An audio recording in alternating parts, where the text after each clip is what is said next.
തെരഞ്ഞെടുപ്പാണ്. എങ്ങനെയാണ് ഒരു തെരഞ്ഞെടുപ്പ് കുറേ നാളുകൾക്ക് ശേഷം വന്നേക്കുന്നതാണ്, എങ്ങനെയാണ് കാണുന്നത്? ഇപ്പോഴത്തെ രാഷ്ട്രീയ നാടകങ്ങൾക്ക് ഒന്നും പറയാനില്ല. ഇലക്ഷൻ നല്ലോണം നടക്കട്ടെ.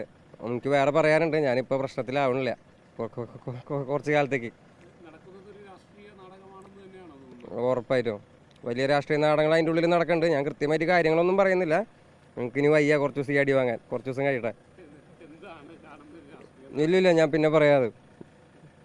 എങ്കിലും നിലവിലൊരവസ്ഥയിൽ മനസ്സിൽ ആര് ജയിക്കണം എന്നുള്ളതാണ്, അല്ലെങ്കിൽ ഈ പറയുന്ന ആളുകൾ എല്ലാം വേണ്ട എന്നാണ്? ഇല്ല, എനിക്ക് എം സ്വരാജിനെ പേഴ്സണലി ഞാൻ ഇഷ്ടപ്പെടുന്ന ഒരാളാണ്. അപ്പോൾ എനിക്ക് ഇന്ന ആൾക്കാർ ജയിക്കണമെന്നൊന്നുമില്ല, എനിക്ക് പുള്ളിക്കാരനെ ഇഷ്ടമാണ്, അത്ര തന്നെ. സ്വരാജിന് ഇഷ്ടമാണ്. രാഷ്ട്രീയ നാടകങ്ങൾക്ക് പക്ഷേ പറഞ്ഞു ഇല്ല, ഒന്നും ഇപ്പോൾ തൽക്കാലത്ത് ഈ മറുപടി തരാനില്ല. കാരണം ഒരുപാട് കാര്യങ്ങൾ വേറെ തീർക്കാനുണ്ട്. അത് കഴിഞ്ഞിട്ട് ഞാൻ ഈ പ്രശ്നത്തിലേക്ക് വരാം. ഇപ്പോൾ വയ്യ കൂടുതൽ. ഞാനൊരു സ്വതന്ത്ര സംഗീതജ്ഞനാണ്. സ്വതന്ത്രമായി പാട്ടെഴുതുക, എൻ്റെ ജനങ്ങൾക്ക് വേണ്ടി മിണ്ടുക, അതാണ് ഇപ്പോഴത്തെ തീരുമാനം. ഞാൻ ചിലപ്പോൾ വിജയനെ പോലെയൊക്കെ അയാളെ കുറച്ച് കഴിഞ്ഞാൽ രാഷ്ട്രീയ പാർട്ടിക്ക് തുടങ്ങി ഞാൻ CM ആയി വന്നാലാ. പോയിട്ട് വരാം.